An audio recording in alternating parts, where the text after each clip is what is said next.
This is the limitless Keith Lee. This is Brody King. This is Angel Garza. Will Ospreay. Hornswoggle. Pentagon Jr. The villain, Marty Scurll. The Mexican Rey Fenix. King Ricochet. Concrete Rose, Sunny Kiss. And I'm here to ask you to stop what you're doing, take just one moment, and bask in the glory of the busted wide open. Busted wide open. Busted wide open. Busted wide open. Busted wide open. Busted wide open. Boston wide open. Busted wide open podcast.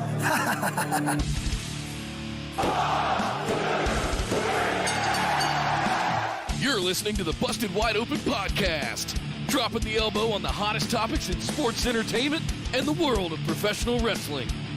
With your hosts, Nick Howell and Sir Ian Dangerous. Coming to you from the Orbital Jigsaw Network Arena in sunny Southern California.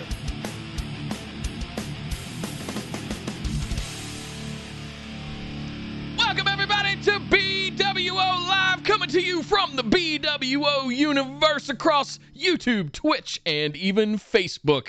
Welcome to our WrestleMania 37 Night 2 recap. My name is Nick Howell. And I am Sir Ian Dangerous, and oh my God, that's it. Another WrestleMania is in the books. We have seen Night 2 of WrestleMania 37, and it was yet another night of grand spectacle, Nick. We are here immediately after it is done. Well, it would be immediately, but we had to do a whole lot of maths because we also had our biggest Patrons Pick'ems challenge to date. Nick, I know that you have a whole bunch of I am covered in three data. monitors of spreadsheets over here. We have to talk about all of that. We're going to let you all know who won the Grand Slam Patrons Pick'ems Championship later on in the show. We also have to let you know who won the third inaugural Going In Raw versus BWO challenge. Was it us? Was it Steven Larson? We'll let you know later on in the show as well. Because, Nick, we have a ton to talk about. A whole bunch, 7 more matches that happened tonight with some major implications in some of them. Definitely going to be the night of WrestleMania people are going to consider most controversial. Lots of controversial decisions tonight. Lots of controversial match finishes. Yeah, this is going to be one we're going to have some jawing to do. But before we do that, I know you need to do some business. We need to do some business. They're going wild in the chat over here. We need to take care of all of them. And hello, everyone out there in the BWO universe. Thank you all for joining us on Discord during the show and right here on Chat with us live. Thank you very much. Nick, what we got to do? Well, the first thing I want to do, Ian, is say thank you. Thank you to you. Thank you to all of the fans and listeners and viewers. Thank you to all of the phenomenal ones. This is the culmination of a marathon of 6 straight nights of Busted Wide Open, going across Monday Night Raw, AEW, 2 nights of Stand and Deliver, 2 nights of WrestleMania, Smackdown, all of it is in there. And I just want to give everybody a big round of applause. What a marathon week of professional wrestling. What a marathon week of live broadcasting here with you and I and many of our other fellow podcasters and showrunners out there. Want to give a hat tip to everybody. This is not easy. Show the love for all of your creators out there and not just us. I mean, spread the love because this was a big week for the sport of professional wrestling and sports entertainment. And I just want to say thank you. That's what I want to start out with saying tonight is as we wrap this up. I'm going to throw it back at you because I think people that listen here have no idea about how much extra stuff you do for this show on the technical side of things after the show goes off air, getting all the shows back up, getting them edited, getting the sound out there, all the extra stuff that you do, brother. A massive round of applause to you. Thank you, brother. Are the reason this show runs. I'm creative. You're the guts of this show. So thank you very much for hanging in there. But enough self-congratulations. I'll sleep when I die. Right. What sleep? Yeah, I don't know. But guys, we have a ton of stuff to get into. Let me run down the business real quick. Let's we'll do the usual particulars, and then we'll get underway. Absolutely. Yes. Guys, you know where to find us. If you don't, if you're new to the show, first of all, welcome. Thank you for joining us here. Shout out to YouTube and Facebook. We hadn't forgot about you guys either. We're glad to be back on those platforms, or newly on Facebook, but glad to especially be back over on YouTube. Shout out to everybody watching over on YouTube as well. Thank you to everybody for joining us here on Twitch. And if you'd like to find out where to get all of our stuff, stuff, you can head over to one spot. We've got one place you can go, a one-stop shop called linktree.com/BWO. Go over there and like, share, subscribe, follow our accounts, do all the things that you guys know how to do. If you'd like to get in on some of the exclusives here, we've got merch over there that you can get into. We've got bits and subs here on Twitch that we'll call out. If you guys want to ask us questions or leave a comment, we'll definitely call that out here live on the air. Super Chat's also open over on YouTube for those viewers over there if you guys would like to do that. But yeah, linktree.com/BWO for all the places you need to go. And I want to give one final big piece of business. Shout out to the patrons. Shout out to the phenomenal ones, especially everybody that participated in this week's festivities across 2 nights of NXT and 2 nights of WrestleMania. You guys had a lot of picking to do. You guys had a new way to do it with some new forms. There were a couple of stumbling blocks. We fixed them along the way. And for next time, by the time we get to SummerSlam, we're going to be all ready to go. So thank you guys for sort of guinea pigging, testing that for us. Of all the times. Of all the times, the biggest thing that we've ever done. It worked out well. I hope you guys liked that format better than Facebook messaging Nick a picture of a sheet that you hand wrote on. It seems to work better. But shout out to everybody. If you'd like to get in on some of those exclusives or be ready for SummerSlam on the next Patron Pick'ems, head over to patreon.com/BWO. I also, Ian, before we get into it, we are behind. I don't want to get too far behind on call-outs. Yes, no, for sure. The love is flowing tonight, and we love you guys for it. Esme kicked us off with 1,000 bits. Woman. Esme. Says big thank you to you guys for outworking everyone. It's been a crazy week, and you guys knocked it out of the park. Also, all nipples are beautiful. It's not about whether they're beautiful or not. It's about if you look at Cesaro versus Roman Reigns, there's a difference there. Hashtag tiny nipples. Thank you very much, Esme. Billy Stickler. Yeah, Billy Stickler gifted 5 tier 1 subs to you, Ian, which is still weird how Twitch does that.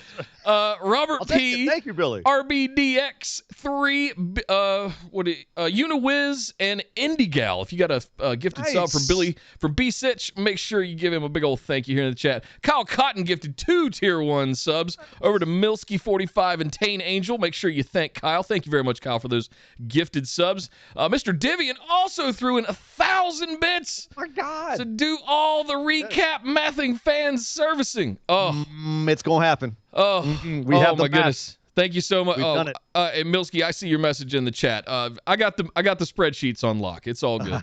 I've been doing VB scripting for about 20 years now. I'm good to go. Yeah, exactly. Kyle threw in 100 bits. Said tonight can be summed up as a decent sandwich between 2 pieces of moldy bread because of the finishes. We'll get to that. Yeah. And our current reigning, defending this week BWO Patron Pick'ems champion Mike Miller tipped $30. Mike. $30 into the tip jar. Thank you very much, Mike, for that generosity, man. Champion's in the house. Long live the tip jar, he says. He's the one man that keeps it going, and we appreciate it for him. He says, a former champ saying, thanks for everything, gents. Hell of a main event, but even better stuff from you guys. BWO for life. Thank you so much. Thank you very much. And one last one, RM Sulfur, subscribe with the Twitch Prime. Thank you very much. Welcome to the channel. Spooler. Welcome to the stream. I know you. That's Rob. What's up, brother? Welcome to the show. What's up? Thank you for being here, my man. Thank you for the Twitch Prime. Thank you. Welcome on in. Yeah, Rob. Let's not dilly-dally any longer. Keep them coming, guys. We'll keep calling them out throughout the show, but we're going to go over and talk about what went down on WrestleMania 37, Night 2. Well, once again, we kicked off the show with our hosts, Titus O'Neil and We didn't get the drunken seal out of Titus. We didn't get that because they came out as pirates tonight. They came out and did a whole bunch of "arr" jokes, and it was just as bad and cringy as you would think. I'm not quite sure why they felt they had to send their hosts out to die 2 nights in a row, but they did. The first night didn't work, so, let's put them in pirate costumes. Yeah. Well, and not only that, but this time it was even more apparent that Hulk Hogan was getting booed out of the building. And so they had to throw an entire massive bed of cheers over that on the audio track to mask it. And you could still kind of tell that it was there. It's just, it was a bad idea from the get-go, and it seemed like it didn't get any better, even with the addition of pirate costumes and "arr" jokes. In addition, later on in the show, they came back out. Bayley has been making herself annoying this entire weekend. She came back out. She annoyed them again. She told them to kick the pyro. She got pyro. And then coming out to interrupt her were not Becky Lynch. The Bella Twins came out to smack her down, give her a couple of combo moves, and toss her halfway down the ring ramp, which was, Nick, if it were anybody else, most of the people, I would look at this and go, poor Bayley, there goes your career. Yeah. Because we've seen this before, right? Rock comes back and destroys Redbeard in what, 5 seconds? Poor Eric Rowan. This felt a little bit like that. A returning superstar, a Hall of Famer, comes in and destroys a current superstar and makes them look like fools. Do you remember what I said when they turned Bayley heel? And she came out and she chopped down the Bayley buddies. Yeah. And she came out with a black bob haircut. Yes. I think I said, that's a commitment. They committed to it for about a year and a half.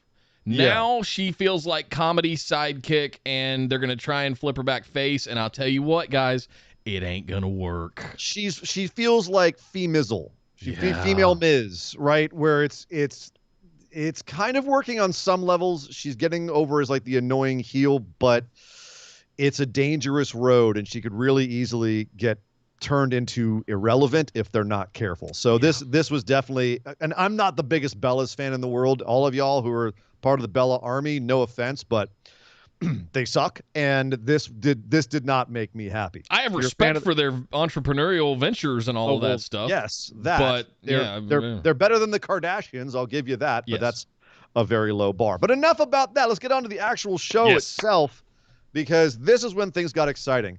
Nick, I admit, if you had asked me, and they did ask me in Discord who we thought that was going to open the show, I picked a couple other matches to open the show. I did not, even though it was announced before, I didn't see the announcement.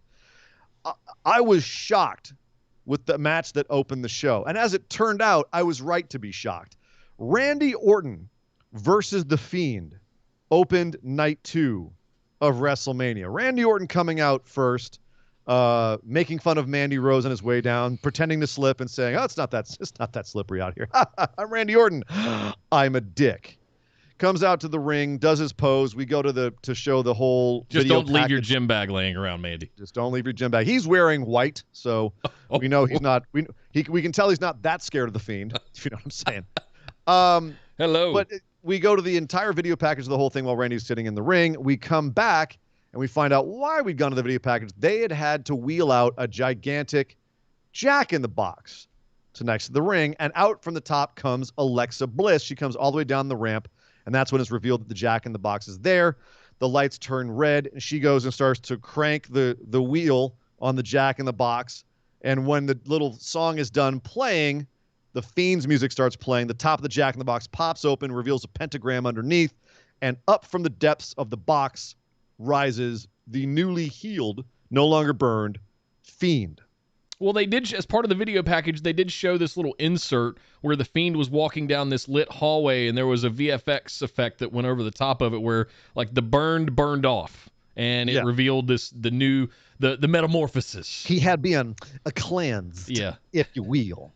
He emerged from the pupae. Yes, right, yes. A beautiful butterfly. Yeah. Or something like that. But he stood on the top of the Jack in the Box for a second, played to the crowd, and then turned around and jumped on Randy Orton, and the match was on. It was pretty much a straightforward Fiend match. Fiend no-selling everything that Randy gives him. Randy on his heels, can't figure out how to put away the Fiend. When all of a sudden, as the Fiend looks to be taking down Randy Orton, all 4 ring corners explode in fire, a la Kane. It's gotta be Kane! No, wait, it wasn't. It's gotta be Demon Alexa Bliss. We turn and find her sitting on top of the Jack in the Box, her face even more made up, and black goo exploding out of her forehead and down her face and neck. Holy crap, Nick. What a visual. I mean, what an incredible visual. I mean, it's a hell of a blade job.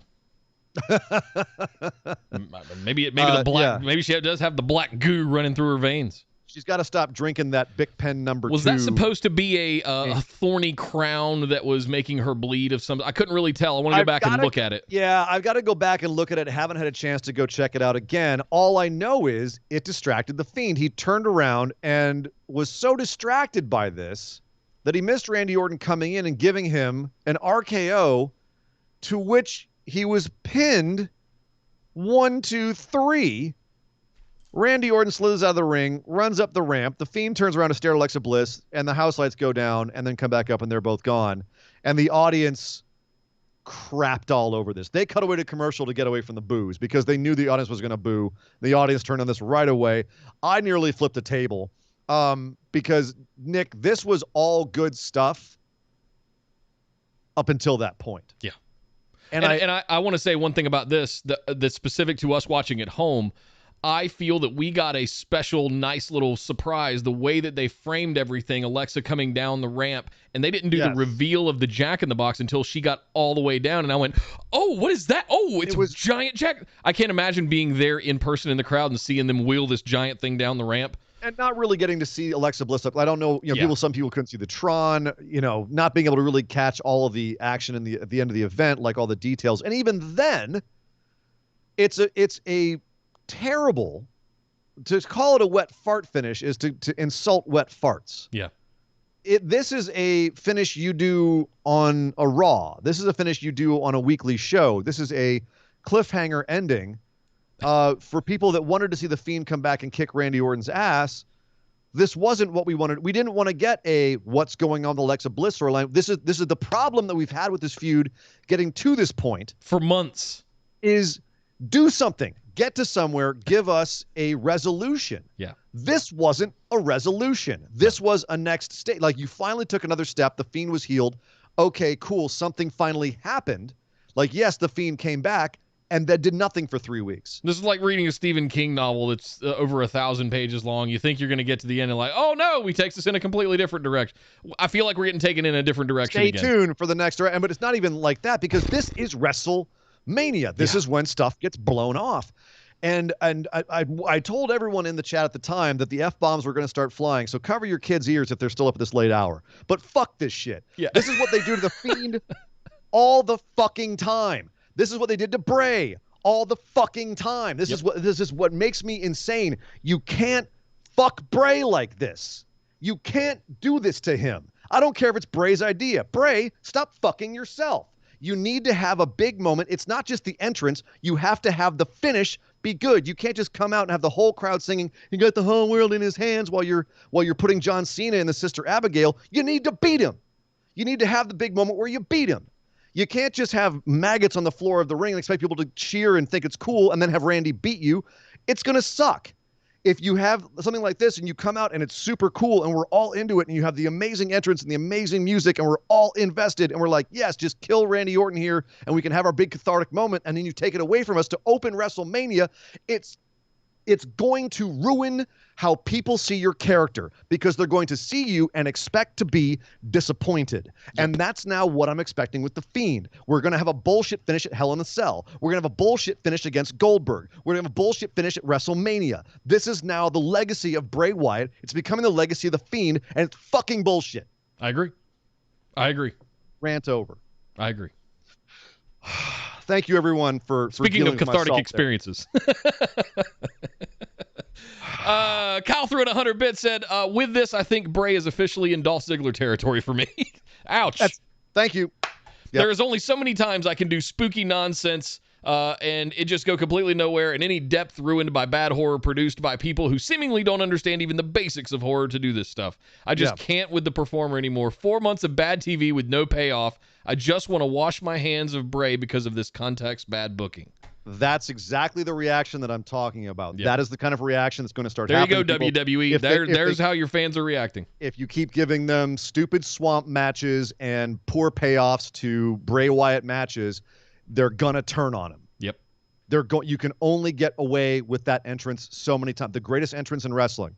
You can only get away with it so long before it's going to stop working. The same way it did with Bray Wyatt when he was swamp magician prophet Bray Wyatt. At some point, if a prophet keeps telling you something and it keeps turning out to be wrong, you're going to stop listening to him and stop caring. It's starting to happen with The Fiend. Yeah. He's not paying off storylines. Pay it off. You have to, at some point, pay it off. Yeah. J-Dogs VT threw in 100 bits, said, for not bleeping out the F-bombs.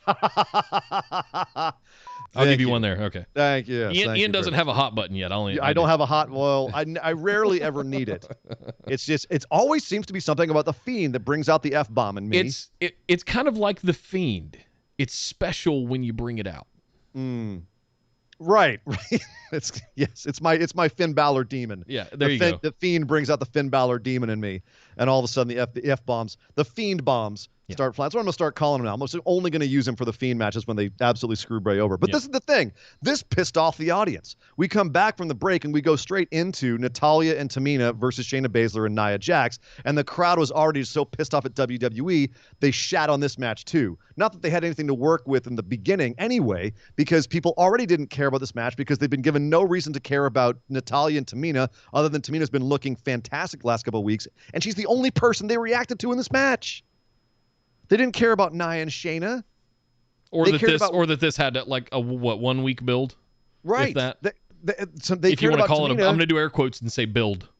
Because Tamina looked badass in this match. She headbutted Nia Jax to the ground. She picked Nia Jax up and slammed her at one point in this match. Every time most of this match was Natalya selling to Shayna Baszler and or Nia Jax, and no one gave a crap. It was silent. Tamina gets in, and she gets the big pops. And then she misses a splash, and then something happened in this match, Nick, that I was already pissed off from the Fiend opening, which shouldn't have opened the show. But then we go to this, and the finish was, like what we've been told going into this is these are the wily veterans, Natalya and Tamina. They're the veterans. They've been looking for respect. They're here to get the respect they're earned because they're veterans and they know what they're doing. And these young upstarts, Nia and Shayna, they may be badass, but they're not as badass as these two, right? This is the veteran Nia and Shayna is what we're told. And then Natalya misses a blind tag that Shayna does to Nia Jax. She goes tries to put Nia Jax into a figure four. Excuse me, a sharpshooter. Excuse me. She never gets into the sharpshooter. She looks like she's getting into a figure four. She can put her in a sharpshooter, and because she doesn't realize Shayna's the legal person in this match, Shayna just runs in, puts her in the Kirifuda clutch, and she passes out. So Natalya, the supposed veteran, looks like a fool. And once again, the WWE finally got us to act. By the end of this match, we cared enough about Natalya and Tamina that they were getting a reaction from a crowd that was pissed off. And then they go and have the finish be Nia and Shayna win because Natalya is just apparently still a rookie when it comes to tag rules. I tried to tell you guys. They were going to retain. Oh, here we go. Yeah. Here we go. Listen, this is my one time a year. I get to gloat tonight. You do. Yes, yep. Nick had a very good night tonight. I eat your shit all year long about how amazing you are at Pick'ems. I never gloat. And when it matters, I show up. We'll talk about that later. Here we go. All right, here it comes. Yep. Here it comes. What's up, all the friendos showing up? Thank you guys for coming over. Hey, friendos, what's up, y'all? Hey. Hang around for the results. Yes, we'll be talking at the end of the show between us and Going in Raw. So yes, good stuff. It was a war. It was a war. Was it telling going into this match? No pyro. No overlay for Shayna and Nia. Thank you to Magic Ninja for pointing that out in the chat during the Discord. Was after the Fiend opening, all this big spectacle, and then just the next match, they didn't even give it any spectacle to try to get the crowd back into it. No. And I was sitting here going, okay, so night one we had Lashley retaining, which was let all the air out of the room because we all were hyped up for Drew. Then we had the tag team turmoil match. Yeah. It was a bad opening for both nights. But the difference is, at least with Lashley winning, you could tell the crowd went, not what we were expecting, a little bit of letdown, but also cool because Lashley. Like no one didn't feel like people were as mad. Sure. You know what I mean? It was I don't know. It felt like a different energy, a different vibe the first night. I came around to it later in the show. Like quiet, like pre-Thunder. Yes. You know what I mean? That dark silence, the audience would just right. And they did get him back in this match by the end, but then of course once the baby faces looked like they were gutting somewhere, the heels won. So whoops. You picked this, I didn't. The one thing I have to say about this that was intriguing was a lot of people have been down on the booking of Shayna Baszler. She got the win. She here. Carried this match, in my opinion. Well, and do you think that silences some people who say that they're misusing Shayna? To be determined. I'm skeptically optimistic that they will have something for Shayna to do that's not being in a tag team with Nia Jax in the near future. I'm not counting on it, but I'm hopeful. Let's hope so. There just happens to be a couple of new champions in the women's division. We'll get to that. Yep. We'll get to that. Do we need to do any catching up, or let's move on to we got one from Kyle for 100 bits. Thank you very much. Said this was a decent match for the women's title. I agree. I think this was decent. It was actually a decently worked match. Yeah. I think all four ladies did a decent job. There were a couple of little kind of moments, but it was that kind of WrestleMania, actually. Yeah. They built a nice story around Tamina slamming Nia like she's Andre, and the finish just completely craps on all the story in this match. Once again, Natty looks like a damn idiot, and Natty and WWE wonder why the fans don't respect her outside of her backstage role, because it's been a decade plus of this Natty looking like an idiot.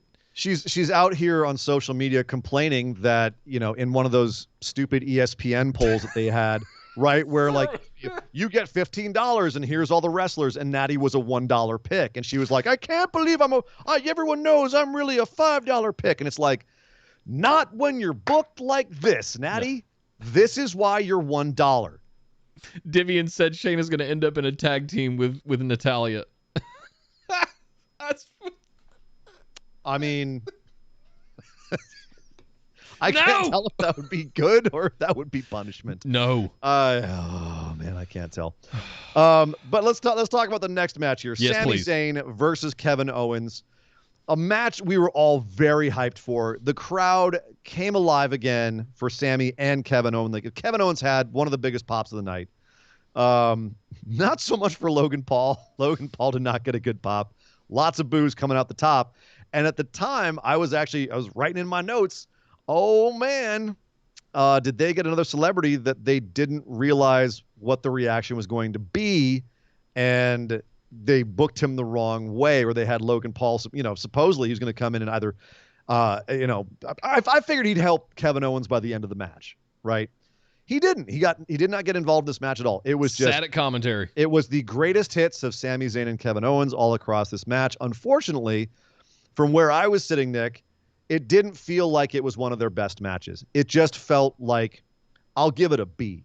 It felt like a solid middle-of-the-road wrestling match. It felt like the kind of match you put in the middle of the card at WrestleMania. It didn't blow any doors off the place.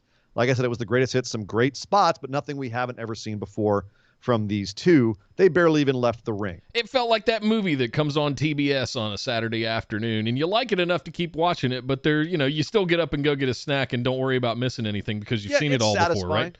It's satisfying. It's oddly satisfying anytime those two have a match together. We'll see where it goes, if it goes anywhere. But they, like you said, they pulled out the greatest hits. I saw stuff that I hadn't really seen since the last time they had a feud. We got to see pop-up power bombs again. We got to see apron power bombs.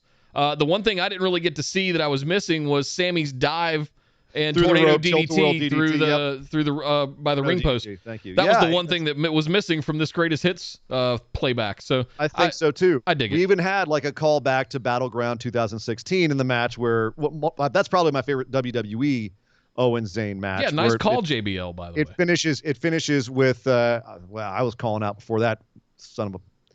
Anyway, I'm down on JBL tonight for some reason. He just rubbed me the wrong way at some point, and I'm just down on him today. Maybe it was him calling out Dick Murdoch, and I'm not a fan of Dick Murdoch here for kind of reasonable reasons. Yeah.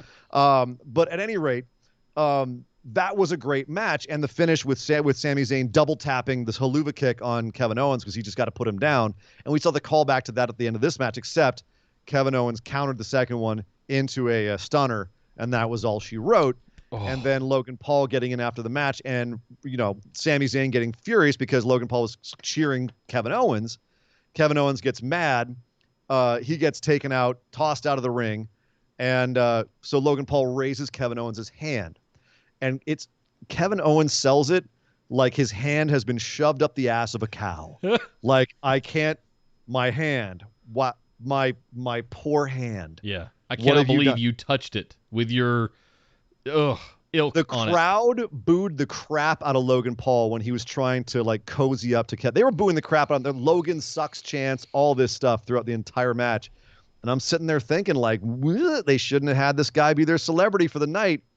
And then Kevin gets that look in his eyes and the crowd wakes right up because they all want to see Logan Paul eat that stunner. And Kevin Owens gets that look in his eye, that look that Stone Cold used to get, where you go, someone's about to get hit. And you know what? Logan Paul got hit. He reaches out to shake his hand and pulls him in, and boom, stunner. Logan Paul is down and out. Sells it beautifully afterwards, too, where they're pulling him out of the ring. And he's going, where am I? Why did he do that? Good stuff. The crowd popped huge for this. This is where they got they let the crowd escape. This is where they brought him back in. Loved bringing back the second rope fisherman suplex counter. That's one of my favorite moves that Kevin's does. Fisherman suplex is it's so pretty. And then he did almost like a Gotch style one that he, instead of doing the fisherman suplex like that, he dropped him on his knee, almost like a Yoshi-Goroshi. I was like, wow, that was a weird move. Shoulder breaker of some sort. Yeah. It was but yeah, a couple of choice moves from Kevin. I love that one because it's one of my first memories of seeing Kevin was when he showed up with the NXT Championship and challenged John Cena in the open challenge and did that second rope fisherman's to him to beat him. And it stands out to me. It's beautiful to watch how smooth it is when he does it. But again, this was an average match for them, and that's disappointing because it was a WrestleMania match for these two guys, who really, historically speaking, should never have made it to WrestleMania or the WWE, and has been as big as they are. So in one ways, it's awesome to see. In other ways, it's a little disappointing because it could have been. They didn't really get out of second gear. We know what those guys are capable of. Exactly. Yeah. Exactly. Kyle threw in 100 bits, said, outside of a certain woman winning later in the night, the crowd singing Sammy's theme was the highlight of my Mania. God, I missed that. If only Nakamura was on this card. Don't go low like that. It'll happen. Man. Don't go low. It'll happen. Fans are back. It'll happen. Threw in another 100 bits. Kevin Owens has done some vile stuff in his life. Vile. But nothing he has done has made him feel as filthy as Logan raising his hand. Can't say as I blames him. No. Thank you, Kyle. Thank you very much, brother. We both saw this outcome coming, even though it was close. I almost picked Sam. It was that close. I talked you out of it. I think I talked you off the cliff on that one. You did. And I just like the night before, if I'd known the layout of the show, it would have been a whole different thing. A conspiracy theorist doesn't work if he wins. Or does he? I don't know. Doesn't matter because the next match is where I got mine back. Riddle versus Sheamus for the U.S. Championship. This is pretty much exactly the match I expected it to be. Riddle had a little backstage skit with RVD and the Great Khali. The Great Khali was the Great Khali. Apparently, he just either forgot his lines or didn't have any. It was like he was carved from stone, and Riddle just had to sit there and go, okay, you're going to just... Nothing. I'm not going to get anything. Okay. And RVD comes scuttling in like, I'll pick this up. RVD tries to pass out his rolling papers, which got a pop from the audience. Nick, I got to say, I'm not going to say it was a missed opportunity because if they can bring RVD back in and pair him up with Riddle in any goddamn way, print the money. Print it. Yes. Print that money and then roll it up and smoke something out of it because, dear God, now that they're letting Riddle get away with all these pot jokes like the ones he got away with New Day the other day, you bring RVD in there and finally let RVD be RVD with Riddle. Oh, done. That's one of those things you just what do they say? The things just because you can doesn't mean you should. Yes. I say, speaking of Ian Malcolm, I think it's one of those things that it sounds good on paper. I don't know if it would work out well. I want it to work, Nick. I know. In my perfect universe, it would work. We saw what RVD started doing on Impact, and I'm just saying it's probably not the thing WWE wants. So okay, I'm just so leave Katie Forbes out of it, but it's just stick to Make it a stoner. Make it Cheech and Chong for WWE. Sure. All I know is that Riddle went out and had a great match with Sheamus. Another one that's not going to be in the record books. It's not going to be anyone's favorite match of the night, but it's certainly going to be one that people remember as being a damn solid match. A couple of little, hiccups, a little botch where I think at one point they were going for looked like a white noise, and Riddle was out of position, and Sheamus kind of fell into the ring with Riddle on his back, and it just didn't work out. Sheamus was out. Sheamus started it. His feet were on the back side of the second rope, and that was that's on him. And he tried to still muscle up and step up onto the ropes with Riddle. Riddle could have gone to get in position too early too, and he just had to kind of go with it. So who knows who did it wrong there. I'm tempted to blame Riddle because he's not the vet. True. But at the same time, we may never know. It doesn't matter. At the end of the day, these guys pulled it out and ended up having a great match, including a finish which saw Riddle look like he was going to do a second rope, what was it, a moonsault he was trying to do off the second rope, a springboard moonsault. And as he goes upside down, Sheamus comes in and Brogue kicks him in the face while upside down. Shades of Adam Cole and Ricochet. And at first, in full speed, I didn't think it looked that good. In slow motion, he just right on the money. I don't think that's what busted open Matt Riddle's lip, but something busted open Matt Riddle's lip. He was spitting blood at the end of this match. Sheamus, 1, 2, 3, is your new U.S. champ. Now, Nick, do you think this was because there's a couple of reasons here that this could have been why this was booked this way? One, was it punishment for Riddle screwing up his lines a couple of weeks ago? Two, okay, thank you for answering that. Two, could it have been because this was the plan all along and Riddle was just subbed in for Sheamus or Keith Lee? Like when plans changed, they put in Riddle in here, and then Sheamus eventually was going to get the win and get the belt at some point anyway. Yep. And so now we've hit the reset button. We're back to where they originally wanted it to be, and Riddle was just an interim champ. In general, even though he did stuff with it and he was a good champ, he was still transitional in the long run. I think it's two things. I think it was Riddle is in the spot that was originally planned for Keith Lee. I think he was going to go get the United States Championship and have the feud with Sheamus. And I think the second thing is, so yes, to your point, yes, it is. Things have played out now, in this alternate universe of Riddleverse. The second thing is look at the work that Sheamus has done over the past 90 days. With Drew.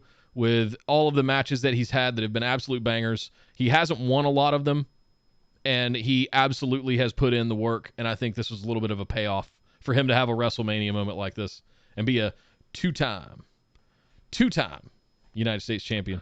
Well, for sure, looking back on it, I should have seen this coming. I should have picked Sheamus. I own that one. There's a lot of should-haves, man. Yeah. This was a massacre.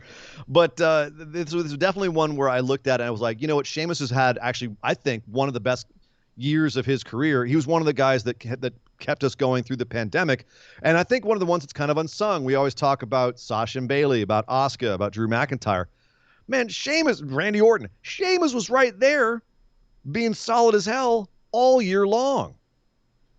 Sheamus has been doing good work for a couple of years now. Ever since he came back from his little vacation after the bar broke up, Sheamus has been, with the possible exception of the Jeff Hardy feud, which ended in that bar match should not have been that good. That was awesome. The feud was terrible, but the match itself was great. Sheamus has been doing great stuff. The no holds barred match with Big E, the street fight. He's had a couple of great feuds. This was another great match. He's been doing this stuff with Drew McIntyre was exemplary. Those matches I think were better than a lot of the stuff on WrestleMania. Yeah. So. Props to Sheamus, very well deserved. I didn't have any problem with this whatsoever. No, I agree. I think it was fantastic. But that being said, let me do a couple quick call-outs real quick. Kyle threw in 100 bits, said they were teasing Riddle and RVD on the bump this afternoon too. I think it will happen. Please, WWE, I need this in my life. Be careful what you wish for, Kyle. I'm sure MSK has a tree house they can use. Well, they definitely have trees. Yeah. Threw in another 100 bits, said how Riddle's jaw isn't broken. After that, I have no idea. Get your premium dental insurance if you are on Raw. Also, nice to see Sheamus get rewarded. Personally, I think this change was made because Keith Lee was put back on WWE programming this week. perfect for Backlash coming up. Yeah, I Yeah, like that, and and now I we're do back. see it flipping. We're going to run it back with Keith Lee and Sheamus on the flip side. Yeah, Keith, and that's this now. If Keith does come back at Raw tomorrow, we'll know why he was kept off is because he would have just muddied the waters for this for the last month or two. Yeah. So once he got Great done U.S. with, title match to set up for Backlash. and right then there. and then Sheamus versus Keith Lee in that feud. Give it to me. Yep. Give it to me. In my eye holes. In my eye holes. Maybe that feud will end with a Nigerian drum match. Or maybe not. We know one feud did. Big E versus Apollo Crews in a Nigerian drum match. Apollo forever. Was next for the Intercontinental Championship. Dude, if anyone was not sold on Apollo Crews' Nigerian gimmick, I don't know this match is going to change your mind. But I will say this. The man carries himself differently now, Nick. And whatever you may say about the WWE's ability to pull off a gimmick where a man is from a African country with a Nigerian drum match, which essentially was a combination like street fight symphony of destruction match where we had like, stand-up drums like tablas or whatever, ringside, bongos, and then the traditional gongs. Nigerian gong. Yes, the traditional Nigerian kendo sticks. Yes. Because it was like the beating of a drum, right? I get it. Of course, right. You beat drums with kendo sticks. Oh my God. Okay, so the gimmick was ridiculous. The setup for the match was ridiculous. And that's where the ridiculousness ended. Big E was sung to the ring by, he was played to the ring by Wale, looked like an absolute goddamn superstar the entire time. Looked like he could be on the top of the card. When we all dreamed about Big E's opportunities to be able to go do a singles run, and it was just a pipe dream at the time, I could not have wished for any better than what he's getting right now. It is fantastic. This is what I wanted for Big E. Yeah, I think a lot of people wanted this for Big E. He looked like a champion. Yep. He held the second biggest male title in the WWE, and I'm sorry, the Intercontinental is bigger than the U.S. title right now, especially. He held the second biggest title, and it looked like it. But it's also telling that Apollo came out. Apollo came out and didn't look any less. Apollo came out and looked like a goddamn superstar as well. Forget the goofy accent. Forget all the stupid trappings that they're throwing on him. Instead of just, letting it be, they're turning it up to an 11. But he looked like a goddamn superstar. The music sounds great. The AR graphics looked great. The giant spear he comes out with, the super long scarf with the country colors and all of that. It's fantastic. Yeah, it's working. It's working. And then they started this match, and without a hesitation, they both jumped out of the ring, grabbed kendo sticks, jumped right back in, and started beating the absolute shit out of each other. There were at least 5 to 6 trades there of kendo stick blows. God. This to match open the match. Okay. Yay, nay. For WrestleMania, we're not talking about TakeOver. WrestleMania, this was the hardest hitting match. Yes. Full stop. Yes. Absolutely. Some of the shots in this match, there's tons of just absolutely brutal kendo stick. Apollo at one point breaks a kendo stick over Big E as he's lying on the ground. Big E does a tope suicida, it's spear into Apollo who's on the ring apron, and they both go tumbling to the floor. In one of the, that was the spot that took my breath away because I just sympathetically, it just looked so insanely brutal. This match just hurt. It hurt. We even said that this could steal the show. This could be a breakout match for these two guys. And by all accounts, it was. The Uranage that Big E gave to Cruz from the ring apron onto the steel steps on the side was just, Cruz's arm looked jacked. His I'm going to have to go see my chiropractor tomorrow because of that move. God. So just a brutal match. But, again, a match that was on the way to being one of the best matches on the show. A possible classic if they'd given him another 5 to 10 minutes. Yeah. And then Dabba-Kato shows up. Who? Babatunde. That giant guy from Raw Underground. Yeah. The guy that the ring announcers pretended like they didn't know, even though he'd been on their programming 6 months ago. I hate it when WWE does this. I hate it when they treat us like idiots. And this is just treating us like idiots. Yeah. Who is this guy? I don't know, the same son of a bitch we saw 6 months ago, guys. Come on. Now, granted, he was dressed in some sort of like Army general jacket that they fished out of some like second-rate wardrobe department from Florida film department, like from Florida high theater program. But it was, I thought he just borrowed it from Sami Zayn. But at the end of the day, this was a disappointing finish to a match that I thought could have been really good. But let's look on the bright side, Nick. Let's look on the bright side. Apollo Crews rolled. He won the match. He looked like a goddamn champion coming out of this. He's now got the belt. He's got a gigantic heater with him. Big E is still Big E and looks like a superstar regardless. They're putting the Rockets on Apollo Crews. About goddamn time. Without argument. And you know what? If that's what comes, like, unlike the ending to The Fiend and Randy Orton, where we don't know what's coming next, and it's just kind of like okay, great, guys. Now we see what's coming next. Now we see what they have planned. This is, as disappointing as it is that the match got ruined by the fudge finish, this is exciting possibilities. Yep. Because Big E's going to be pissed about this. This is also, finally Dabba-Kato Babatunde he's officially on the main roster. He's now going to have something to do. Hopefully they fix his wardrobe, but this has a lot of possible. And Nick, I hope you feel the same way. I'm always more excited when they open up story possibilities where I'm excited by the story possibilities. Yep, I agree. There's so much potential for this. Yes. And we normally frown on foreigner heel kind of gimmicks and stuff like that. This one might actually work. They might pull this off. You had Booker T putting it over on the pre-show, so they're high on it. There's a lot of stuff going on with this, and I think there's a huge potential. Kyle threw in 100 bits. I just want to point out Apollo is halfway to a Grand Slam and just found a tag partner. Think about where Apollo was a few years ago, and my God, it's so great to see someone so talented finally find it. Yeah. I wonder if they'll do 2 big guy, little guy tag teams on Raw and SmackDown. I doubt it. I think they'll just have him use Dabba-Kato as a heater, as a big man, that kind of thing. I wonder if they'll do 2 Can They Coexist programs on Raw and SmackDown. No, Nick. Oh, they did. You speak that evil. Don't. We're just getting to the part of the show where it gets good, man. Yep. Don't speak that evil into existence. Come on now. Because the next match we have to talk about, Rhea Ripley. Thank you, Kyle. Rhea Ripley versus Asuka for the Raw Women's Championship. And I have to say, Nick, at this point, this match was my last hope, my last gasp. I don't know about you. I don't know where you were at this point. But this was not only for my pick'ems, but also this was the match I needed. I needed this to be good. Yeah. And not only that, I needed Rhea to win. How are you feeling coming into this match? I feel like there was more to do here. I feel like it was a good enough match. I feel like it didn't really showcase just how good these 2 ladies are. Really? The ending was very abrupt. It felt very vanilla. There wasn't a lot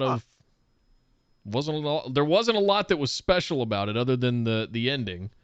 And I felt like the abrupt ending and the kind of half-hearted riptide. There was no false finishes. Asuka is a warrior. The fact that she went down to kind of a half-hearted riptide when we've seen it take Shayna Baszler, for example, 2 or 3 of these riptides to drop the NXT Women's Championship. This half-heart, off the ropes even.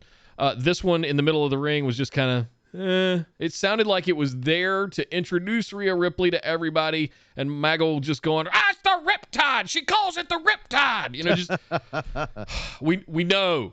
Unlike you guys, we watch NXT, Michael Cole. But here's the thing. So coming into this match, though, I didn't hate it. I didn't love it. It's somewhere in the middle. From what I've been seeing on social media for the last hour or so, that seems to be the general consensus. I liked this a lot better than a lot of stuff on this card.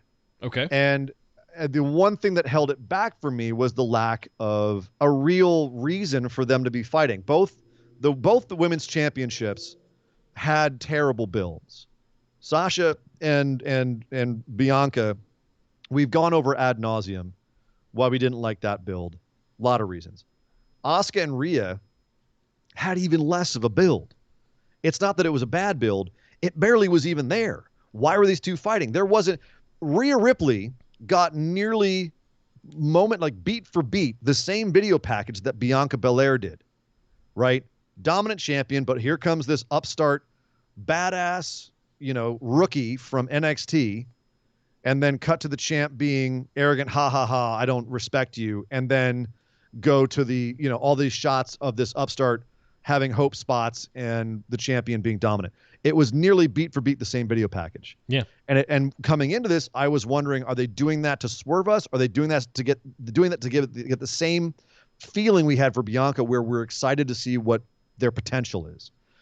But beyond that, there was nothing to it. And I was excited for this because, as you said, these are two great wrestlers. And I feel like there was some great work in this match, but it didn't have the heat that you had with Sasha and Bianca. And Sasha and Bianca really only had heat at the end of the day because it was made the main event of WrestleMania, so there was more importance put on it. Yeah. And you felt it going into the match. Yeah. I mean, you had the crowd chanting for both women, but it didn't feel as electric as the night before. And I can't put all of that on the performers or the match booking or how things played out. Personally, I thought the finish was great.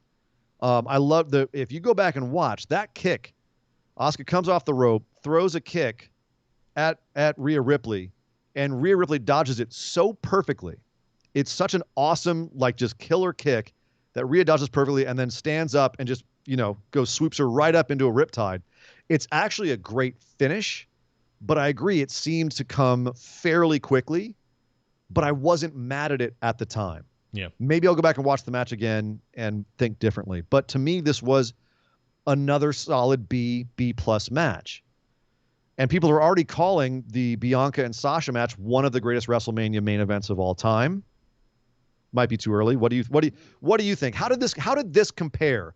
Maybe it's not fair to do, but how is it? I don't think it's a fair comparison, no. Okay, and why do you think it's not fair to compare this and the other women's championship match? We can't do anything about how haphazardly and the can they coexist bullshit build that went on, but Bianca Belair went end to end in the Royal Rumble match and won that damn thing, and she's looked like a star ever since. Rhea and even almost before did. that, well, hang on.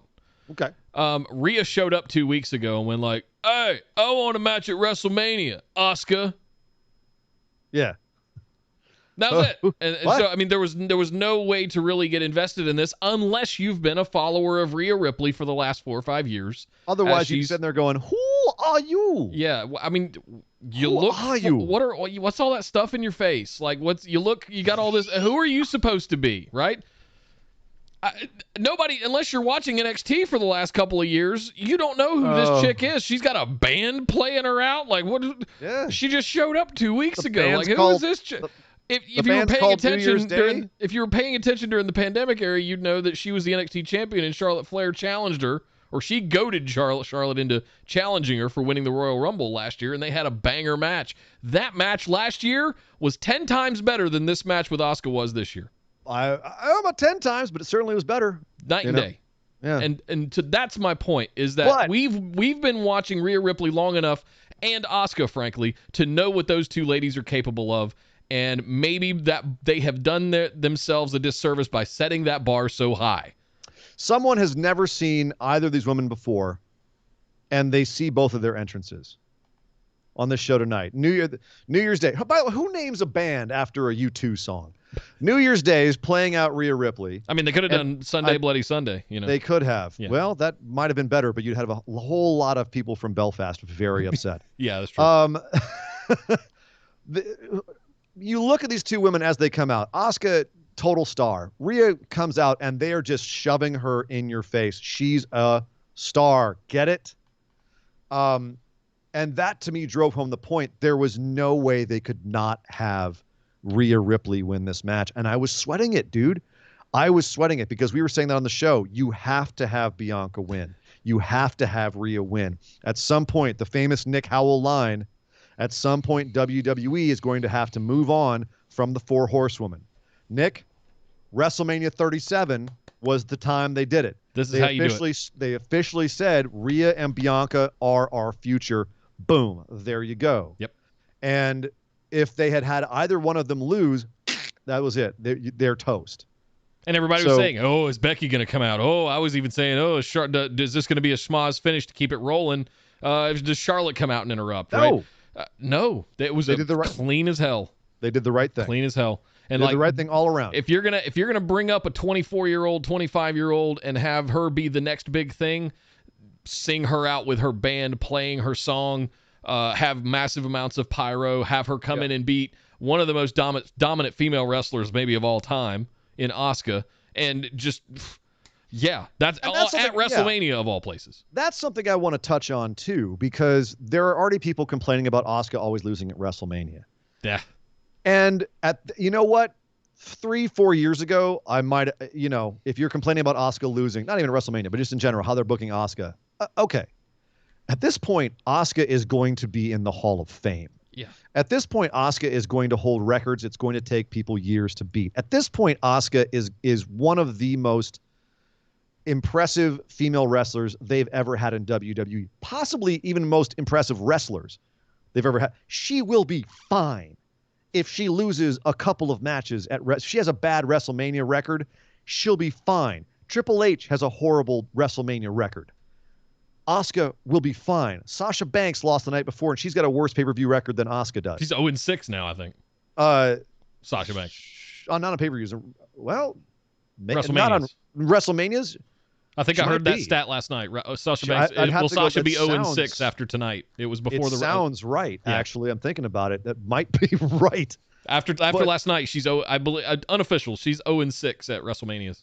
But this is what I'm saying. Asuka will be fine. Sasha will be fine. You needed to put over these two women as new stars. It was a couple of nights of creating new stars, and this was the right call. Even though the match was, again, if you don't even want to compare it to the main event of the night before, let's compare it to any other match on the show.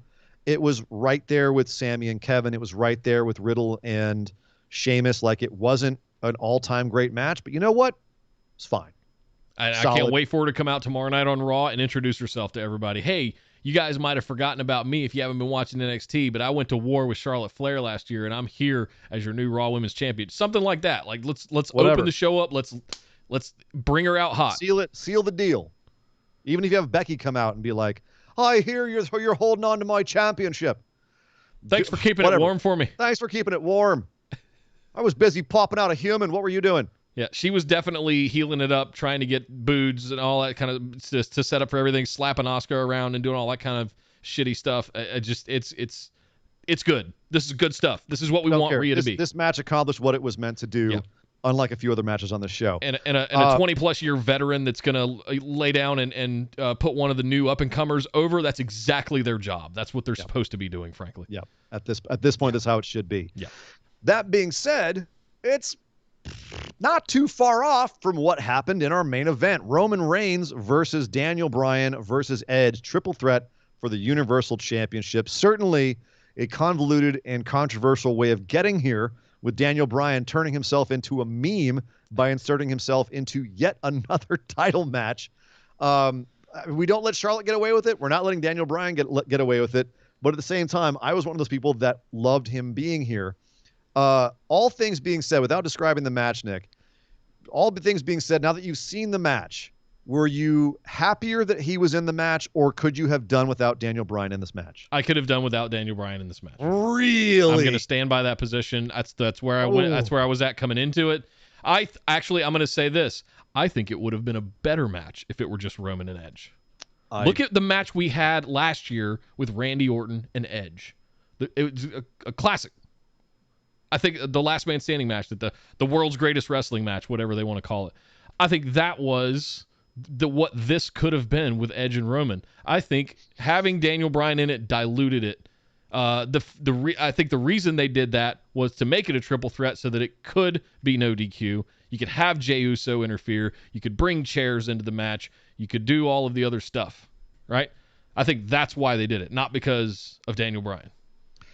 And let's talk about that in a second. One more quick thing. Kyle threw 100 bits for our last segment here. He said, this was a good match and great to see Rhea win, but it feels like they told Rhea to go half speed to get heat as a heel, and frankly, the crowd wasn't having it. They love Rhea, and I'm so glad the fans are on the same page of viewing Rhea as a Becky. And right now, the Performance Center 3, Rhea, Bianca, and Raquel, now hold all the gold, and I love it. Me too, dude. Yep. Mania 37 week now goes in the history books like Mania 21 before, where they're making new stars. Yeah.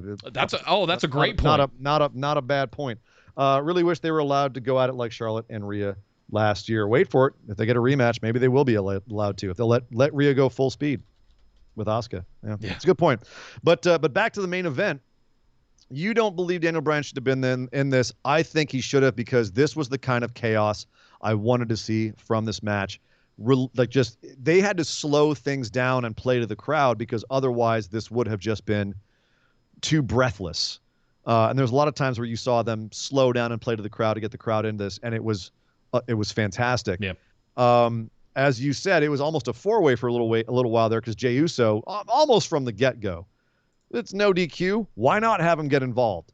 So he did. He was taking out Edge and Daniel Bryan right and left until he finally ate an execution on the stairs and had to be helped away by handy, friendly staff members. And then it was down to 3, and they started to beat the absolute crap out of each other. Can we talk really quickly about the entrances, though? Daniel Bryan, standard yes entrance. Edge, just so goddamn fired up. So good to see that entrance at WrestleMania. Electric still. Oh my God! Everyone's singing his song. It was so as hard to keep you still that man got heel. that roar that we got at Royal Rumble last year. Biggest with his pop return. That roar, you could hear the aggressive audience after "You Think You Know Me." Yeah, you can hear that, and it greatly eclipsed whatever Daniel Bryan yes chants were going on before that. Because everyone was divided on him. And then we waited 27 minutes for Roman to actually come out. We had to listen to an entire loop of his entrance theme before he actually came out. I don't want to hear anybody complaining about Cody. Roman, he and The Undertaker are in a competition for who's... I think that's what he won from The Undertaker when he beat him at WrestleMania. He won Undertaker's ability to walk slow to the ring during WrestleMania. Like, he won his walking pace to get to the ring. Feels like a Heyman thing. Mother of God. Hey, you know what? It's effective. Yep. It makes him feel like a big deal. The man has presence up the hoo-ha, especially with his new look, with shirtless, with the flowers around tiny his neck. nipples, yeah. Not the necklace. tiny yeah, nipples. Yeah. Come on, man. That's can't get on it for this. That's a 265-pound man with the world's smallest nipples. There was 3 men in this ring, none of whom had a nipple bigger than my thumbnail. All right, so just leave it alone. It's not a conversation in this one. The other two aren't 265-pound grown men. Edge is also amazing, 245, but still, this was a very small nipple match. But that's not the point. We're not here to talk. We're here to talk about the match itself. We had Nick. This was a great main event. It was a fantastic main event. This absolutely blew the doors in the place. The only beef I had is after all of the crazy shenanigans, including one of the cooler spots I've seen in a long time, which was Edge getting some chairs and bringing them in, Roman ripping the chair out of his hand, and Edge being left with like a little cross strut from the bottom of the chair, dropping on the mat, and then getting Roman into a face, crossface. Crossface, thank you. Grabbing the wrist, not the yes lock with the hands. Gets him into a crossface, and then sees the strut right in front of them, grabs it, and puts that in Roman's mouth like a bridle. Gets it right in there. Starts putting that on him. Daniel Bryan gets in and gets Roman from the other side. But before he taps, he gets on Roman. He puts him in the yes lock, and then he and Edge go, "You let go. No, you let go." They start headbutting each other till Daniel Bryan tosses Edge off to the side and starts just, ground and pounding him. And that was awesome. Roman. That was awesome. And I'll be honest, I couldn't tell if the strut breaking off the chair was gimmicked or not. It felt like it was an oops, and they just ran with it. But it was, if that was an on-the-spot call, that has to be one of the greatest improv moments in professional wrestling history, because that was one of the most memorable moments of the match. Yeah. Brilliant. There will Absolutely be lore brilliant. around that. That will be one of the memorable moments. The mystic chair strut. Yep. Oh my God! But the bit in Roman's mouth for a crossface, that was fantastic. That was the moment where I went, "There's no way they're making Roman look that weak and not having him win." Yeah. And sure enough, there was a certain point, Edge was standing tall. Daniel Bryan was laid out in the ring. Roman Reigns was laid out in the ring. Edge is going for a couple of concertos. He hits one on Daniel Bryan, so he's dead. He goes to hit one on Roman Reigns, and by God, Jey Uso comes back, takes out Edge. Roman Reigns gets the spear. That's all she wrote. He tosses Edge. He concertos Edge, I think, if I remember correctly. Let me check my notes here. He did. Full on concerto. Yeah, he rolled him over. Edge. 1, 2, 3. And then Reigns drags Edge over to Bryan, puts them both on, stacks them up like cordwood, Maggle, and pins them both. 1, 2, 3. Now, already this is, as the word of the show, controversial, because as much as I think the new tribal chief gimmick with Roman is over with a lot of people, Nick, did this feel to you like just another Roman wins lull at the end of WrestleMania and the WrestleMania goes out with Roman's music? Not this time. No. Okay, and why did it feel that way to you? Man, why did it feel good? This is not Super Roman from 5 years ago that we complained about all the time. Okay. This is we've said this here on the show, and we've had everybody's agreed with us. This is a different Roman Reigns. Roman Reigns could hold this title for the next 2 years. I don't think he should lose it anytime soon. It's one of the reasons I picked it, and I picked him to retain. And it's one of the reasons that once I found out it was a triple threat, everybody got all wrapped around the axle about, oh, Daniel Bryan, oh, Roman could lose it without even being pinned. And I'm like, guys, you haven't been paying attention. Like, this is like Roman is not going to lose this title for the foreseeable future. Kenny Omega is not going to lose the AEW championship for the foreseeable future. Well, these are going to be long-time title reigns. Getting ahead of yourself there. Listen, I'm Roman is going to hold this, and it feels legit this time. It doesn't feel like Roman's music end of Mania lull. Roman wins lull. Like, it doesn't feel that way this time. So we had a couple of our awesome, tonight. Phenomenal ones in the crowd tonight. And NXT and we had Roberto Rosado there, our lovely moderator Andy. They were all there, and we're getting some crowd reports from there. And one of the things we did here was that there were some people on the way out who were crabbing about Roman. Do you think that's PTSD? Yes. Do you think this new gimmick isn't as over as we might think it? Because we haven't seen this new gimmick in front of a live audience, Nick. This is the first time. That's the thing. That's what I'm worried about. Because he can't get up there and talk like this in front of a live audience, because they're going to yell him they're going to shout him out of the ring, which we've seen them do to him before. But yes. It has taken the pandemic era for him to be able to get up there and kind of talk, and just in the brooding way that he does. And I just don't know, once we get back to Smackdowns with 20,000 fans, like, that's give it a year from now, is he still going to be able to do this gimmick that same way and be able to talk like that? No, but I've seen him start to amp this up. Andy's always got Heyman in his corner, who's one of the loudest speakers maybe in history in wrestling. So we've got that stuff going for him. So I think he'll figure it out. Mouth of the South Heart with his Sans bullhorn. Bullhorn, you know. Oh, okay.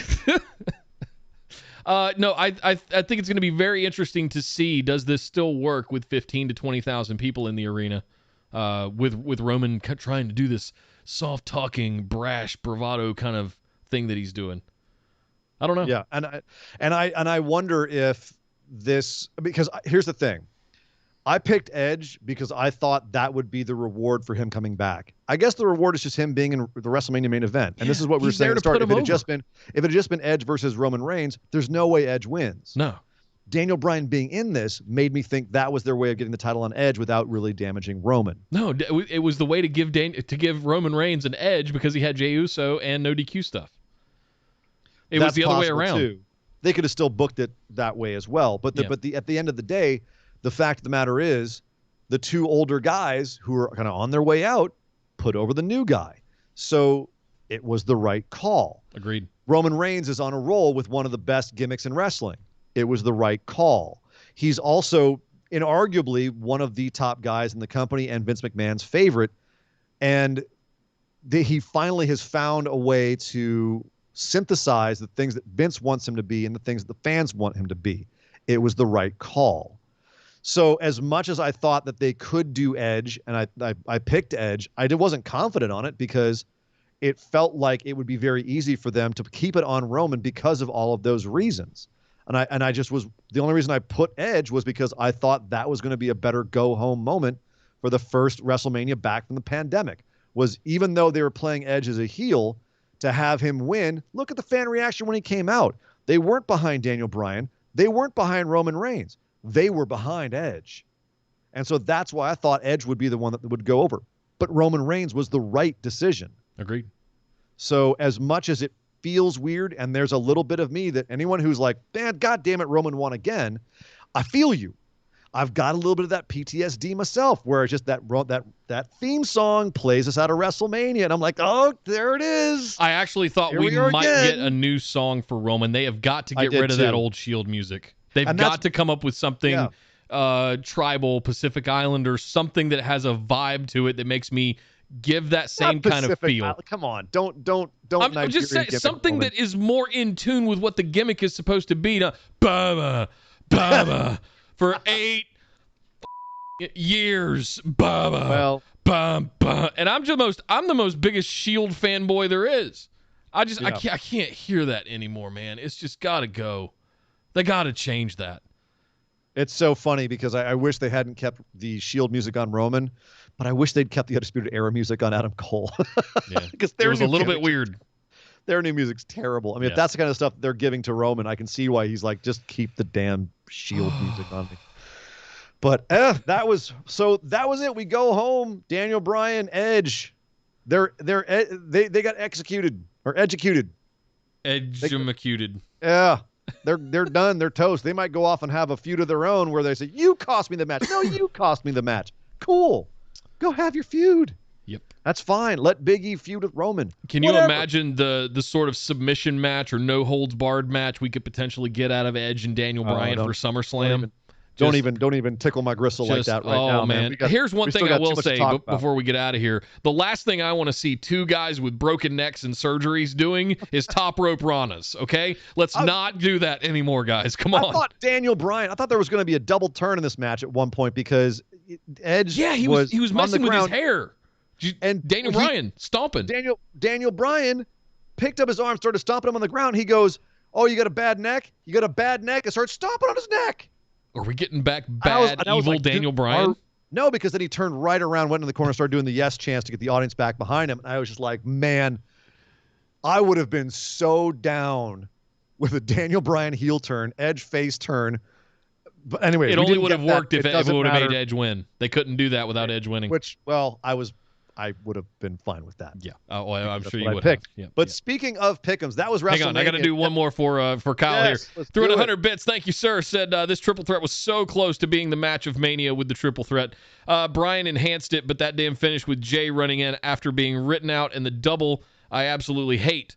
Right now, there are no viable contenders for Roman. To me, you needed to change the title here to keep Roman fresh as a character. I'm kind of burned on the same story beats right now with Roman. And that's what I'm talking about, where I think some people are seeing this as a lull Roman wins, and they're burned out on that.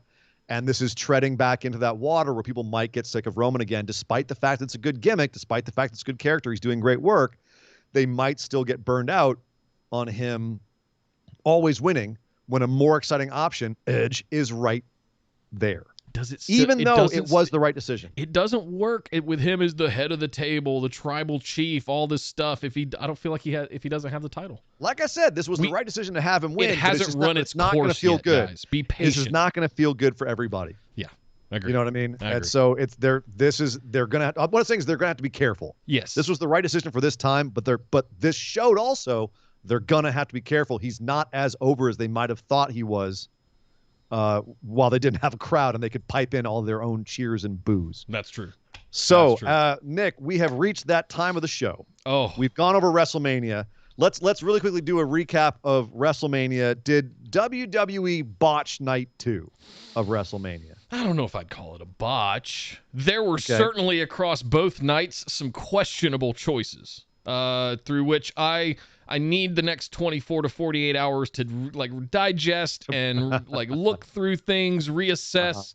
But I want to look back through all 14 matches that we had, plus the 10 that we had on Stand and Deliver, because there were some very good things that came out of Stand and Deliver as well. I want to take the next couple of days before we're back here on Tuesday and just kind of look at things. Let's see what happens on the Raw after Mania. Always a good time. We'll see who comes out, who shows up. Do we have more call-ups? Do we get some surprise returns? Raw after Mania is traditionally a very good time. It wasn't last year for obvious reasons, but we'll see. We'll see. Lots of. I'm very optimistic about how things turned out. The results certainly made anyone who was trying to do any sort of pool or fan pick'ems or anything like that very, very interesting. There's a lot of red over on our pick'em sheets. And hey, look who's rating right now, just in time for us to go over our pick'ems results. What's up, friendos? What's up, Steven Larson? Hello, boys. Thank you guys for joining us. I'm going to kick a little bit of I'm going to turn it down, but I'm going to kick our little theme music on here so we can have a bed of music. Why do we need a bed? While we're going over our results, just to give it a little, because I don't have a drum roll. Hold on. I want to put a cap on WrestleMania before we go to the pick'ems and we give the results of our patrons pick'ems. But we have to gloat before all the friendos leave again. Hi, friendos. It's fine. Just at the end of the day, was this two nights? Was this a complete WrestleMania? Did you feel satisfied with everything you got? The last year we said WrestleMania was shockingly superlative.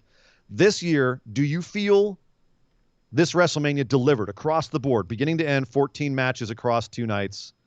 Did this deliver? It wasn't as good as last year. I tend to agree. Last year was something of an anomaly. In the general sense, was this a good WrestleMania? 100%. Absolutely it was. It was a blast. Okay, so this was I do want to reiterate my statement from, I believe it was Friday night. I prefer one night of WrestleMania. I would prefer the 6 to 8 hour marathon because it feels like a big thing. This feels like 2 little baby things kind of jammed together, and I want the big event. Doing the 2 nights for me doesn't feel like the big event that WrestleMania has traditionally felt like. I disagree. I thought this was great in 2 nights. I liked having it in 2 forms. I liked the excitement of finishing night 1 and being like, man, there's so much good stuff to come tomorrow, even though they bungled some of it. Night 1 definitely setting yourself up for disappointment there. Sure, but doesn't matter. It's still 2 days of excitement. So, and it feels like a bigger deal because it's 2 days to me. True. So, I can definitely see the argument both ways. For me, I like the 2-day format. I definitely don't think this is one of the greatest WrestleManias of all time, but you know what? Solid B+. Definitely a very good overall WrestleMania, at least in terms of, just is it across the board. Because there was nothing except for the way that they opened night 2 and the unfortunate, night 1 they couldn't really control with the weather and everything and the kind of the energy. Night 2 they could, and it just was a horrible first half. But that aside, I think a very solid show. Yep, indeed. But Nick, it is that time. Drum roll, please. Our patrons Pick'em Challenge went down as well. We didn't just do WrestleMania, both nights of WrestleMania. We also did both nights of TakeOver. Nick, not only are we going to be crowning a TakeOver champion, we're crowning a WrestleMania champion, we're crowning a Grand Champion, and we have to talk about Going In Raw, who we challenged as well for the 3rd year in a row, that the 3rd invitational Going In Raw versus BWO Pick'em's Challenge at WrestleMania. We have to talk about that as well. Let's do that one. Let's do that one first. We'll do that one first? Yeah, we got all the friendos here. They came over to hear the results. What's up, friendos? What's up, friendos? There's over 300 friendos, and they want to hear what we did about it. So I literally just beeped a text. Larson just texted me to let me know with the official. Ladies and gentlemen, I am here to announce that for the 3rd year in a row, we have beaten Going In Raw. In fact, Larson was very nice enough to say, he said, congrats to you and Nick. Absolute domination. Thank you, sir. It was a pleasure playing with you as always. Hat tip. Thank you. Hat tip. Gentlemen, thank you very much for playing as always. Guys, you guys are awesome. We appreciate you playing with us. Your tattoos will be in the mail shortly. But that being said, gentlemen, thank you very much. Apparently, I looked at the numbers. Nick, you and I both actually beat Steve and Larson in that. So, guys, again, thank you for playing. It was a good time. What's the score? Always. Like, give us some numbers. What are some numbers here? I've got to try to pull it up real quick here. My sheets is down. So no. All right, final official scores. Steve with 7. Let's see. Excuse me. Actually, the top of this, these numbers have changed since the last time I saw them. My goodness.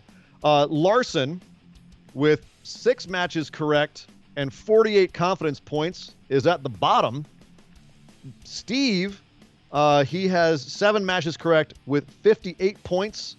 Myself, 8 matches correct with 66 points. And you, Nick, once again showing that you are the god. Mr. WrestleMania. The god of WrestleMania. 10 matches correct with 78 points. I will also say that, let me actually just check something really quickly here, because our very own JB was not officially entered in this. You might have a better look at that than I do right now, Nick. What do you want? My sheets. JB's score for Mania was 79 points. 79. What? 79 points? That woman beat me too? I don't know how you're calculating it. My goodness. Yes, so she beat you. Wait, she beat both of us. She's 79 points? Oh, hang on. Wait, where's my rest? No, hang on. No. So she and I both had 79 points in my tally. Okay. We tied. There you are. My goodness. So there you are. Those are the scores that I have here for us versus going in Raw. We'll have to see if we can make another video for Steven Larson, or at least an audio recording, but probably not. We have something better in mind that might involve a certain Cody Rhodes thing. It never gets old. Yep. But thank you again, guys. But let's talk about our patrons. A ton of dozens of them playing across all 4 nights. Nick, it was a bloodbath early and it was a bloodbath often in this. Would you please run down our stats of who won what, how they won it? Tell us. You are the math man, the stats man. Tell us all. For the first time ever, to set this up, guys, normally we only do this for the Big 4 pay-per-views, but one of our phenomenal ones, Brian Lake, hat tip to you, sir, for the suggested that we include both nights of Stand and Deliver from NXT, as well as WrestleMania, to have a grand champion across all 4 nights of WrestleMania week, right? So we took that under advisement. We put it together. So what we're going to have here is someone who won the 2-night event of NXT Stand and Deliver. We're going to have someone who won the 2-night event of WrestleMania 37, and we're going to have someone who won the cumulative grand total from both shows as the grand BWO Patron Pick'ems champion. So kicking things off, the winner from NXT Stand and Deliver is Mr. Andrew England. Congratulations with 53 points. And here's the interesting part, because this matters when it comes to the Grand Championship. The top 3 spots for NXT were separated by 1 point each. 51, 52, 53. We had some people get those things right, man. Wasn't he like nearly perfect score? That was not. Yes, he actually. Wow. Let me make sure before I tell a little porky pie here. I believe he was. Oh, that's the wrong sheet. I don't have the NXT sheet pulled up. That the final results were 53. So he wins. Congratulations, you win for NXT Stand and Deliver. Fast forward to tonight, 2 nights of WrestleMania. We had 14 matches to pick from. I think that's the largest match count that we've had a Pick'ems event for. And then when you lump it all together, and we had 24 total matches to pick from, every single match mattered, and it ultimately came down to it. I want to congratulate a former BWO Patron Pick'ems champion, Mr. Chris White, for winning the WrestleMania 37 2-night affair Pick'ems. Nice. So congratulations to Andrew England and Chris White. You guys will be getting prize packs for winning each of your respective events. You're like our U.S. and Intercontinental champions, respectively. You kind of got the mid-card stuff going on here. Mid-card championships, they exist. However, there can be only one. Ooh. And I will say that we did have tiebreaker times available just in case we did get a tie in points, but that was completely unnecessary. There were no ties at the top of any of the two shows or the Grands. Nice. So I am very happy to say, for the first time ever, Dubstep Rob. Wow. Dubstep Rob. I believe he was our 50th patron, so he goes back a ways. Dubstep Rob is the first ever grand BWO Patron Pick'ems champion. Congratulations, sir. I bow to your picking ability. Called Dubstep Rob because he's the guy who forced you to make the Nia Jax theme in Dubstep. We don't talk about that, but yes. Yes. But it's true. We did a little competition for backstory. I put my foot in my mouth again. You guys can see the Nia shrine back here. I said, we're not going to get to 50 patrons. If we get to 50 patrons, I'll make a dubstep remix of Nia Jax's theme song. Dubstep Rob was the 50th patron. And so he has been forever dubbed Dubstep and he's in Rob. the chat. Permanent Cook. This is Dubstep Rob. What's up, man? Perfect. Congratulations. You are the grand BWO Patron Pick'ems champion with a score of 133. Nice. Now, I will say that on night 1 of WrestleMania, Chris White ran the table. He got every single match pick right. And those were some controversial finishes. He got Drew right? He got Bobby right. He called Bobby. That's what I mean. Wow. Yeah. He got every single one right. So he lost. Chris White the mole? Is he the WWE mole that keeps stealing our ideas and giving them WWE creative? Maybe. Chris, you got to let me know. We're going to have a conversation if you are, man. I see you. Yep. Mr. Divian then gifted him a tier 1 sub. Thank you very much, Mr. Divian. Thank you, Divian. Dubstep Rob, make sure you say thank you, Mr. Divian, for your gifted sub. So congratulations. There we go. Now, how did we finish? As always, Nick shows up for WrestleMania, but I was outdone this year in the Grand Pick'ems totals by none other than our very own JB. No, yes. JB beat me by 5 points. JB came in 4th. I came in, 8th. And you were down there. I got murdered. 18th. Oh. So I get to rub it in a little bit. I hate WrestleMania. It's the weakest point of my year. You overthink it. You overthink it. How dare you say that I overthink things. everything else. WrestleMania just kind of comes to me. I don't know what it is. WrestleMania wrecks me every year. It's my weak spot. It's my full moon. It's the entire rest of the year. WrestleMania comes around and I fall apart every single time. Congratulations to you and to JB for taking home the BWO in-house challenge. Also, Nick, with the actual match pick'ems, you beat me 10-8 at WrestleMania. So there you go, buddy. I haven't put together who won. So for NXT, I will say that you and JB tied for Stand and Deliver, okay? And then me and JB tied for WrestleMania. By the way, I had 8 going into halftime. You had 7 going into halftime.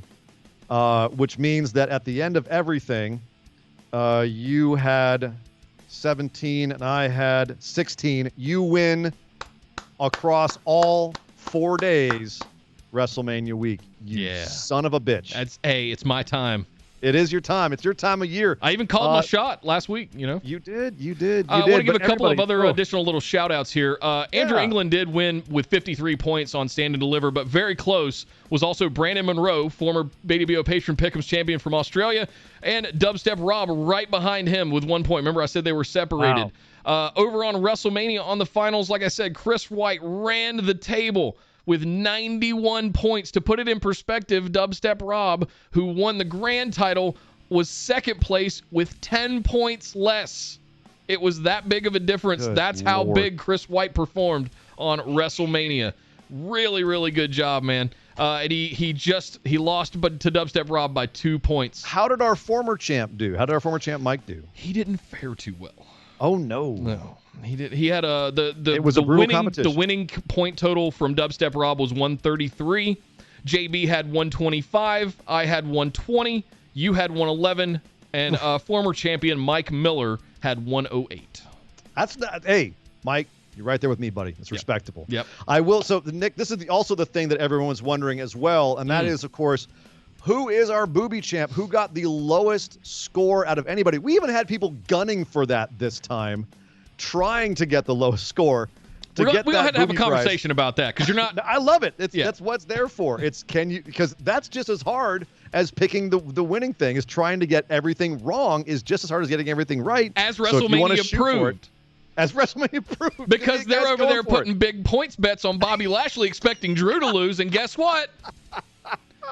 So no. It was a bloodbath in both ways. It So was. Nick, who is our brand new booby champ? Oh man! So again, we're only going to give out one. We're going to give the Grand Booby Champ Right. prize out, and I The am grandest of happy boobies. to announce that the reigning, defending, undisputed Booby Champ continues to be Martin Welch. What? From the You UK. got it again? He got it again with The die a whopping, never lies. a whopping 32 points. The die never lies. We actually rolled for this. He asked us. He straight up asked us on one of our shows, should I be the new booby champ or the new champ? He called his shot new, and we rolled for it. We said, well, if we get this, over this number, you get it. And you know what? He called his shot, Nick. He did. He called it. Well played, sir. He called it. Very well played. Well done. You'll be getting a nice booby prize in the mail once the mice row the little bottle across the ocean to England for you. It's going to be a good one too. So it's going to be a good one. Last time he got a Bianca braid, as I recall. You tanked the right one. Very cool. Yep. Oh my goodness. Oh, well, there we go, guys. That is the Pick'ems. It has been an amazing week. I just want to leave a little note here again, like I did at the top of the show. Thank you guys so much for an amazing 6 straight days of BWO Live. 6 straight days, 7 straight days if we count Raw with wrestling. It been an absolutely phenomenal week. Thank you guys so much for making it awesome. Thanks to everybody for all the bits and subs here at Twitch. Thank you guys for following all of our different socials and interacting with us. Thank you for being here in the Discord all week long for all of the different chats.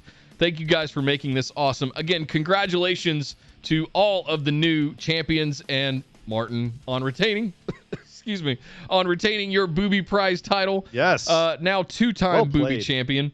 Well So played. yeah, exactly. And yeah, Ian, anything else you want to say before we get out of here? Yes, as a matter of fact, Oh. I have a very exciting announcement to make as well. Now that we've officially had as WrestleMania's done, all this madness is done, we're through this insane week. I would like to announce right now that we will actually, within the next couple of weeks, actually be guests on Going in Raw. We have been invited to go be guests on their show. So as soon as we can get the technical specs and some timing worked out, we'll be I'm your showing up Huckleberry. there with the friendos. So everyone who's in the chat from the Friendoverse, Yes. thank you guys for checking out our show. We really do appreciate it. It means a lot to us. We're kind of the little show that could. So we very much appreciate it. We'll be seeing you guys on your side of things soon. And to all of our phenomenal ones, thank you guys for sticking with us, for listening to us, being with us through all this crazy, crazy stuff. And stay tuned because we do have some special stuff coming up as well on this show. Not only do we, of course, if you're the $10 tier, do we have our bonus episode coming up for April, but also we're coming up on our 4-year anniversary, and we have some really fun stuff End of May. planned for that. Yeah, we get some funny stuff planned for that as well. It's going to be a blowout show. Yep. So we're going to have a great time. So again, everyone, thank you so much for hanging with us in Discord for all of these shows this week. Thank you for everyone who's joining us live. You guys are awesome. Thank you so much for hanging out on Twitch, in the chat, on Facebook, on YouTube. We appreciate you guys showing up and showing out. Everyone through in tips and bits. You guys seriously make our lives. You keep the lights on here. It's amazing. Thank you so much for that. And thank you to Going in Raw as well for playing with us once again this year and being good sports and sending all the friendos our way. Hi, friendos. Guys, you're awesome. We really appreciate it. So much love right now. It's Nick. I'm just I can't believe erupting it, man. from my chest. All the loves. I can't believe it. One more WrestleMania in the books. It's now the denouement, if you will. It's time for the next season of wrestling to begin. Yes. Starting, of course, tomorrow on Monday Night Raw. We will be back on Tuesday to talk about that. Yes. Yeah, we get 1 day break, and we're right back on Tuesday, guys. So enjoy Monday Night Raw tomorrow night, the Raw after WrestleMania. Don't miss it. It's bound to be a good one. Hopefully, it lives up to all of its lore and surprises and all of that kind of good stuff. We got a lot of new champions to crown this week. It's going to be a good time. So make sure you join us. Make sure you get into our Discord for live chats all throughout the week for every single show. You can find links to all of this stuff over at linktree.com/BWO. Go over to patreon.com/BWO. Sign up for one of our reward tiers over there. Get all kinds of exclusives. And as always, guys, thank you so much. Again, I cannot say it enough. We could not do this the week that we just did and have the pick'ems that we just did without all of you guys' active participation. Thank you, thank you, thank you. Big time. But until Tuesday, my name is Nick Howell. We will... I've completely muffed that. But until next time, my name is Nick Howell. You can find me on Twitter at DataCenterDude. And I am Sir Ian Dangerous. You can find me on Twitter at Sir Ian Dangerous. But by God! Somebody stop the damn match!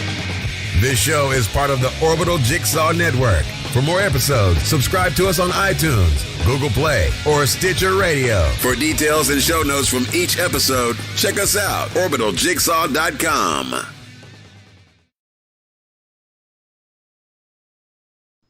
Just kidding, we're back. Hey. What is back. there? Let's raid. I gotta find their Twitch raid channel. Fightful as I'm seeing from everybody.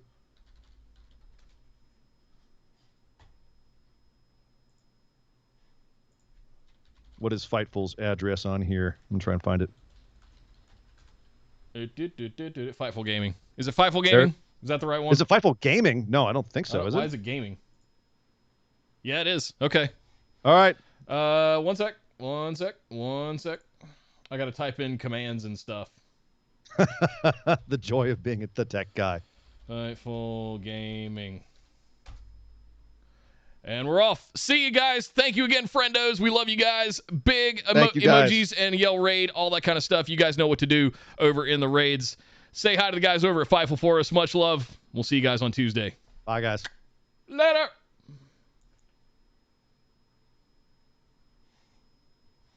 Yeah, there's Sean Ross Sapp.